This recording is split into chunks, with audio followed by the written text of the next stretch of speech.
নমস্কার, নতুন বাংলা থেকে বলছি সন্ময় বন্দ্যোপাধ্যায়। আরও একটা চড়, আরও একটা সপাটে থাপ্পড়, এবং থাপ্পড় খেতে খেতে সরকারের গালটা লাল হয়ে গেছে। এটা নতুন করে বলার অপেক্ষা রাখে না। আদালতে যায় হারে, আদালতে যায় হারে, আদালতে যায় হারে, তবু আদালতে যেতে হবে। এত নির্লজ্জ একটা নোংরা সরকার নবান্নের 14 তলায় বসে রয়েছেন। দুর্ভাগা বাঙালি, যে এক শ্রেণীর বাঙালি এখনও এদের পেছন পেছন ঘুরে বেড়ায় তাদের নিজস্ব ধান্দায়। এরপর কি হবে? ভাতা তো গেল, অর্থাৎ ভাতা 26শে সেপ্টেম্বর পর্যন্ত ইন্টারিম স্টে অর্ডার, অর্থাৎ এই সময় পর্যন্ত কোনো রকম ভাতা দেওয়া যাবে না 26শে সেপ্টেম্বর পর্যন্ত। আজকে জুন মাসের মাঝামাঝি সময়, জুলাই যাবে, অগাস্ট যাবে, সেপ্টেম্বরের এন্ড, প্রায় 3 মাস। তাহলে কী হবে? আমি সেটাই আজকে ব্যাখ্যা করবো রাজ্য সরকার কী করবে। আমি সেটা পরে বলছি রাজ্য সরকার এর পরের স্টেপটা কী ফেলবে।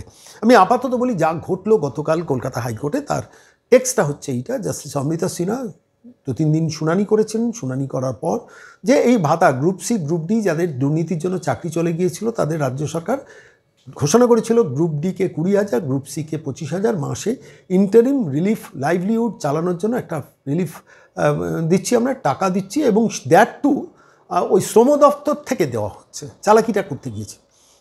পুরো ব্যাপারটা আদালতে যায়, স্বাভাবিকভাবে আদালতে পুরোটা বিচারাধীন হয় এবং শেষ পর্যন্ত রাজ্য সরকারের এই রায়টাকে স্থগিত হয়ে যায়। এবার কী বলবেন মমতা বন্দ্যোপাধ্যায়? আমি মানি না। এবার কি বলবেন? বিচারপতির মনোভাব নিয়ে প্রশ্ন তুলবেন? তাই তো করে বেড়ান। ওই চোর চিটিংবাজ মুখপাত্রকে কালকে বলেছে পথের সাথীকে চিনে নিও বন্ধু, অর্থাৎ যারা মামলা করেছে তাদের সাথীকে চিনে নিও। সব করে লাভটা কি? এদের ভাতা তো নয়, এদের চাকরিটা দরকার ছিল। যারা যোগ্য তাদের চাকরি দরকার ছিল। যারা তৃণমূল নেতাদের টাকা দিয়েছে, তার ওই চোর চিটিংবাজ, তোলাবাজ, কয়লা, গরু, বালি, পাথর, চাকরির টাকা খাওয়া, ভাইপোর অফিসের টাকা দিয়েছে, দিয়ে তারা চাকরি পেয়েছে, তাদের চাকরিটা তো বাদ দিয়ে দেওয়া উচিত ছিল। জাস্টিস গাঙ্গুলির বেঞ্চে তো সেই রায়টা হয়ে গিয়েছিল। সেটাকে চ্যালেঞ্জ করতে গিয়ে high court, division bench, supreme court করতে শেষ পর্যন্ত মুখ থুবড়ে পড়লো, এবং শেষ পর্যন্ত plan E, plan B, plan C, plan D, এসব অনেক গল্পগাথা নেতাজি ইন্ডোরে বসিয়ে শোনালেন। অনেক মানুষ বিশ্বাস করেছেন, করে শেষ পর্যন্ত বললেন যে সে মধ্যশিক্ষা পর্ষদকে দিয়ে আবার অ্যাপিল করাতে গেলেন, কিন্তু গ্রুপ সি, গ্রুপ ডিকে পরীক্ষায় বসতে দেবেন না। উল্টে যে কলকাতা সুপ্রিম কোর্টে জাস্টিস সঞ্জীব খান্না যে রায়টা দিয়েছিলেন, সেখানে গ্রুপ সি, গ্রুপ ডির এই টেন্টেডদের টাকাটা ফেরত দিতে হবে, এই নির্দেশ হয়েছিল। যদি সরকার এখনও টাকা ফেরত দেওয়ানোর জন্য কোনো নির্দেশনামা জারি করেনি, এর ভিত্তিতে, এর বিরোধিতায় শেষ পর্যন্ত সুপ্রিম কোর্টে কন্টেম্প্ট অফ কোর্ট হয়েছে। সেটাতেও মুখ পূর্বে সরকারের বাপ বলে নোটিশ ইস্যু করতে হবে রাজ্য সরকারকে। সেটা তো গেল একটা দিক। কিন্তু গতকাল কি হলো? জাস্টিস অমৃতা সিনহা প্রায় 19 পাতার রায় দিয়েছেন। সে রায়টা ডিটেলটা আমরা পড়িনি, কিন্তু যতটুকু টেক্সট জানলাম তাতে হচ্ছে রাজ্যকে এফিডেভিট দিতে হবে 1 মাসের মধ্যে। Within a span of 1 month রাজ্যকে এফিডেভিট দিয়ে বলতে হবে যে আমরা কেন এই টাকাটা দিতে চেয়েছি, কোন যুক্তিতে দিতে চেয়েছি, কোন আইন ভাঙিনি আমরা, সমস্ত ব্যাখ্যা করে এফিডেভিট দিতে হবে। এই 1 মাসের পর 15 দিন সময় পাবেন অপোজিশন যারা মামলা করেছেন তারা সেই এটার পার্টিকুলার জবাবটা দিতে। এবার ঘটনা হচ্ছে এফিডেভিটের জবাব কোর্টে জমা পড়বে, তারপর কোর্ট 26শে সেপ্টেম্বরের আগে, সম্ভবত 22 বা 24 এরকম সেপ্টেম্বর মাসে এর একটা শুনানি হবে যে এই ভাতা দেওয়া যাবে কি যাবে না। অর্থাৎ ইন্টারিম পিরিয়ডে কোনো ভাতা গ্রুপ সি, গ্রুপ ডি কেউ পাচ্ছে না, এবং তারপর মামলায় শুনানি হবে। মামলায় শুনানিতে যা রায় ফাইনালি কলকাতা হাইকোর্ট থেকে হবে সেটাই হবে। এটা তো হলো একটা দিক। দ্বিতীয় একটা দিক আপনাদের কাছে একটু ব্যাখ্যা করি। সুপ্রিম কোর্ট কী বলেছিল? গ্রুপ সি, গ্রুপ ডি সর্বোচ্চ পর্যায়ে দুর্নীতি হয়েছে, ফলত এরা কেউ স্কুলেও যেতে পারবে না, এদের চাকরি, এদের টাকা ফেরত দিতে হবে। এটা একদম পরিষ্কারভাবে এইখানেই তৃণমূল ম্যাক্সিমাম দুর্নীতিটা করেছিল, স্কুল শিক্ষকদের থেকে বেশি। তারা স্কুলে যেতে পারবে না, তাদের টাকা ফেরত দিতে হবে। আর যারা চাকরি আন্দোলন করছিলেন, যারা বিকাশ ভবনের উল্টো দিকে দিনের পর দিন বসে, তারা মধ্যখানে বলেছিলেন যে ইমিডিয়েটলি এদের টার্মিনেশন লেটারটা দিন। যারা টেন্টেড আপনারা মনে করছেন, টার্মিনেশন লেটারটা দিন, তাহলে রিভিউ পিটিশনটা অনেকটা জোরদার হবে। রাজ্য সরকার সেটাও কিন্তু করেনি। উল্টে যারা জালিয়াতি করে চাকরি পেয়েছে তাদের 20,000, 25,000 টাকা করে দিতে গিয়েছিলেন। শেষ পর্যন্ত সেটাও মুখ থুবড়ে পড়লো। সরকার সেই ইন্টারিম রিলিফটাতে স্টে দিয়ে দিল। এবার কলকাতা হাইকোর্ট যে চাকরি বাতিল করেছে, সুপ্রিম কোর্ট যে চাকরি বাতিল করেছে, সেই চাকরির জন্য এই মমতার সরকারের এত দরদ কেন? আমি এইটাকে বোঝার চেষ্টা করছি। একটু ভালো করে ভেবে দেখুন, কত ছেলেমেয়ে পরীক্ষা দিয়েছিল? 31 লাখ অ্যাপ্লিকেশন করেছিল, 22 লক্ষ ছেলেমেয়ে পরীক্ষা দিয়েছিল। এই 22 লক্ষর মধ্যে 5-6 লাখ বোধহয় শিক্ষকতার চাকরি দিয়েছিল, আর 14-15 লাখ গ্রুপ সি, গ্রুপ ডির জন্য পরীক্ষা দিয়েছিল। এই 14-15 লাখ থেকে শেষ পর্যন্ত 6,000 মতো এই গ্রুপ সি, গ্রুপ ডিতে চাকরি পায়। তাহলে কি দাঁড়ালো? 14-15 লাখ থেকে 6,000 চাকরি পায়। এদের মধ্যে ম্যাক্সিমামটা, সুপ্রিম কোর্টও সেই অবজারভেশনে জানিয়েছেন, ম্যাক্সিমামটাই সাদা খাতা জমা দিয়েছেন। তৃণমূল নেতাদের 15 লাখ, 20 লাখ, 25 লাখ, শতরঞ্জনদের 30 লাখ পর্যন্ত দিয়েছেন, দিয়ে জমি জমা বেচে শেষ পর্যন্ত চাকরিটা পেয়েছেন, কিংবা ভাইপোর কোটায় চাকরি পেয়েছেন, ভাইপোর অফিসে গিয়ে ওই কুন্তল কিংবা শান্তনুরা টাকা জমা দিয়ে এসছেন, ভাইপোর অ্যাকাউন্টে চাকরি হয়েছে। ফলে তো এদের চাকরি বাঁচানোর জন্য একটা সরকারের এত কেন উদ্গ্রীব? এটাই তো বারবার মূল কথার প্রশ্ন।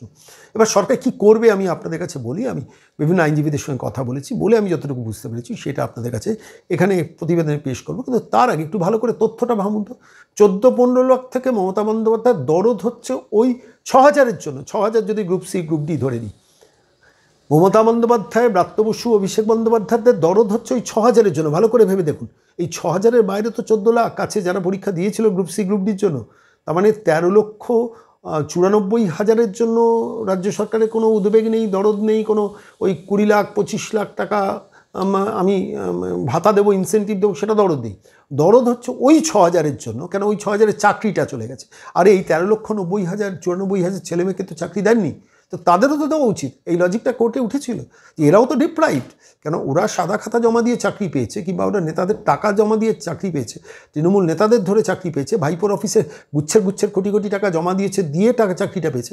ফলত স্বাভাবিকভাবে তাদের প্রতি সরকারের দরদ বলে 20 লাখ 25 লাখ টাকা, 20,000 25,000 টাকা করে ভাতা দিচ্ছেন।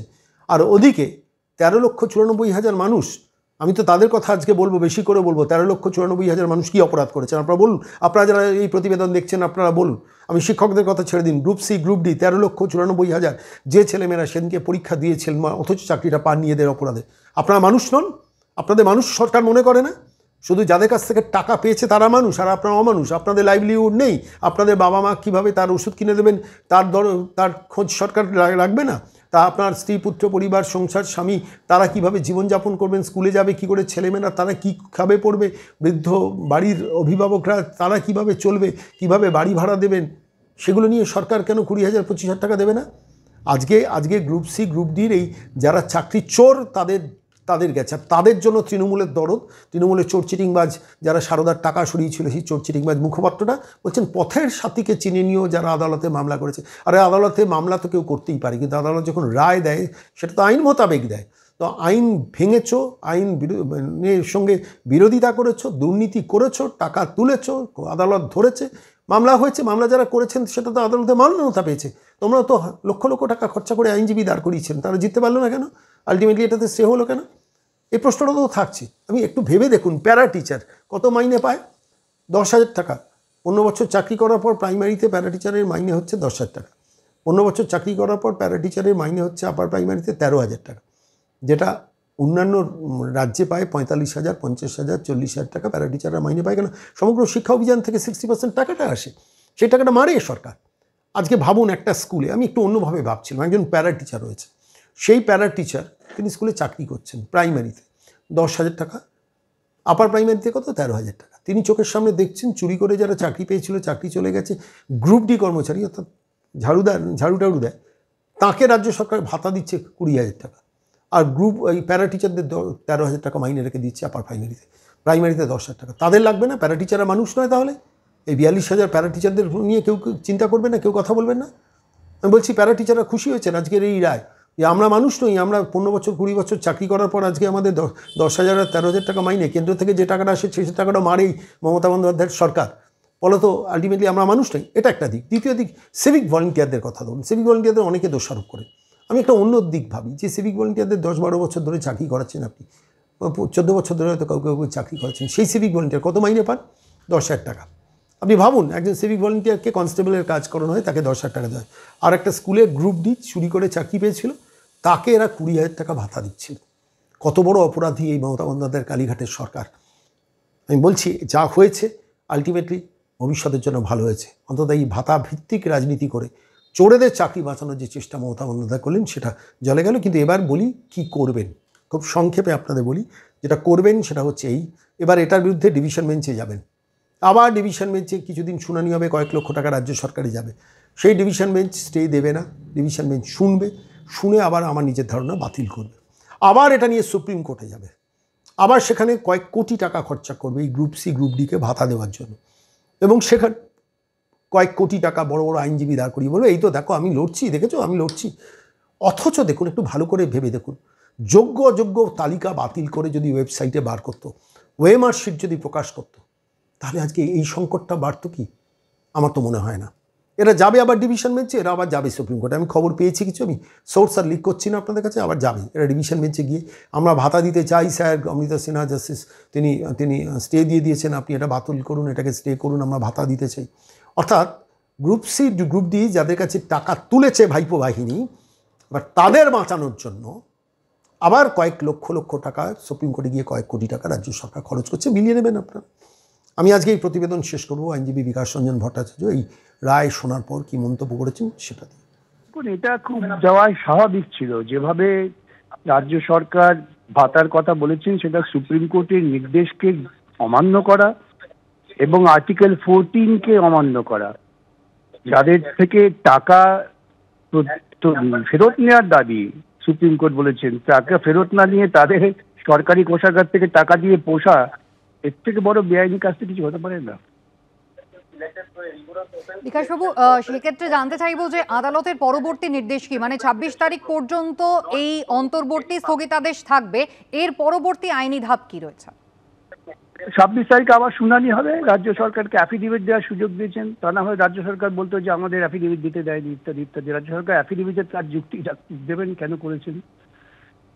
তাহলে আগের দিন 9 জুন যেখানে শুনানি শেষ হয়েছিল, অর্থাৎ কলকাতা হাইকোর্ট যেভাবে জানতে চেয়েছিল যে কি কারণে এদেরকে ঘরে বসে জনগণের টাকায় ভাতা দেওয়া হবে, আজকে সেটাকেই কলকাতা হাইকোর্টের বিচারপতি মান্যতা দিলেন। অর্থাৎ গ্রুপ সি গ্রুপ ডি চাকরিহারা কর্মচারীরা তারা কোনো ভাতা পাচ্ছেন না রাজ্য সরকারের থেকে। বটেই তো, ভাতা দেওয়া যায়নি কি? যেখান থেকে তাদের দ্বারা দুর্নীতিমূলক প্রক্রিয়ায় তাদের নিয়োগ হয়েছে, সুপ্রিম কোর্ট হাইকোর্ট বলেছে তাদের থেকে টাকা ফেরত নাও, সেখানে দাঁড়িয়ে তারা উল্টো পথে তাদের টাকা দিচ্ছেন।